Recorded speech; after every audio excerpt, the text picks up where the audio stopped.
یہاں تو یہ حال ہو گیا ہے کہ ایک شخص سخت مشکل میں ہے، تکلیف میں ہے، اور کچھ لوگ ہمدردی کرنے نہیں جاتے، تماشا دیکھنے جاتے ہیں، وہ معلومات کرنے جاتے ہیں، بربادی کا تماشا دیکھنے جاتے ہیں کہ دیکھیں اب کتنا گرا ہے۔ وہ کسی شاعر نے کہا تھا کہ باغاں اندر سبز و طوطا تے نمیاں نمیاں رووے تے آکھے باغاں والیو پتھر نہ مارو متے کوئی پردیسی ہووے۔ اوپر سے روڑے مار رہے ہو تے تاڑی مار اڑانا باہو اسی تے اگے ہی اڈن آ رہے۔ ایک شخص پہلے ہی تکلیف میں اور انداز اس طرح کا اختیار کرنا، لہجہ اس طرح کا بنانا، رویہ اس طرح کا رکھنا، اتنی دکھ کی بات ہے، اتنی تکلیف کی بات ہے۔ میرے جاننے والوں میں ایک گھر ہے، بیٹی کو طلاق ہو گئی، اور جہاں انہوں نے بیٹی بیائی تھی اسی وقت لوگ کہنے لگے تھے یہ تم نے کیا کیا؟ اس شخص میں تو اتنی اخلاقی کمزوریاں ہیں، لہجے میں اتنی تلخیاں ہیں، یہ بیٹی کیسے وقت گزارے گی؟ ہر شخص جانتا تھا، لیکن جب اس بیٹی کو طلاق ہو گئی ہے تو اس کے والد مجھے ملے تو وہ کہنے لگے حضرت صاحب میں نیم پاگل ہو گیا ہوں۔ وہی رشتہ دار جو کل کہتے تھے کہاں رشتہ کر لیا تم نے، وہی اب مجھے تانے دیتے ہیں، کہتے ہیں بیٹی کی تربیت ٹھیک ہوتی تو بس کے نہ آتی۔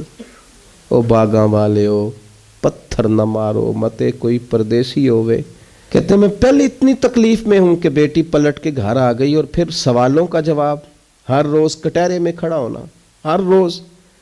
یہ لہجے ان لوگوں کے تو نہیں ہوتے جو رسول اللہ کی غلامی کا دعویٰ کریں، یہ انداز فقیروں، درویشوں، تربیت لینے والوں کے تو نہیں ہوتے، یہ ان لوگوں کے لہجے تو نہیں ہوتے۔ حضرت سری سکتی رحمۃ اللہ تعالیٰ علیہ آپ بازار میں دکان کرتے تھے، آگ لگ گئی بازار میں، دکانیں جل گئیں۔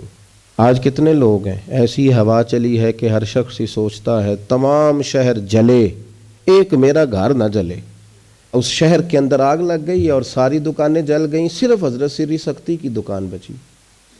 کسی بندے نے آ کے کہا حضور سب دکانیں جل گئیں صرف آپ کی بچی ہے، تو کہنے لگے الحمدللہ۔